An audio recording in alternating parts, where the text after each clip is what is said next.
Ние сме Вики и Алекс и бяхме част от магията на Хабитат България. Ако искаш и ти да бъдеш част от сбъдването на една мечта, ако искаш да се запознаеш с доброволци от различни краища на света, които идват и помагат в строенето на къщи за семейства с ниски доходи, ако искаш да видиш радостта в очите на тези семейства, благодарността и светлината на надеждата, запалени от Хабитат, ако искаш да се научиш, що е то да работиш за постигане на целите си, горд от себе си, с чистата убеденост, че вършиш нещо благородно. Ако искаш да разбереш какво значи удовлетворение от това да подадеш ръка на някой в нужда.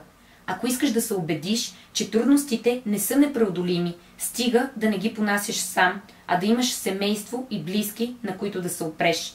Ела да се запознаеш с семейството на Хабитат. Едни прекрасни хора, които помагат на други прекрасни хора, нуждаещи се от малко финансова подкрепа.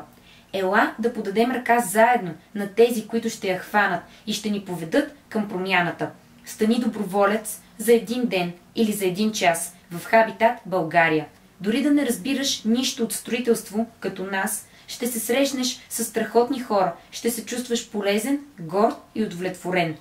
Капка по капка вир става, а тухла по тухла къща. И това е валидно за всичко. Търпение, упоритост, усилия. Всичко това замесено с вяра и единомислещи индивиди, на които да можеш да разчиташ. Ето ти рецепта за смес за построяването на къща. Рецепта за смес за сбъдването на мечта.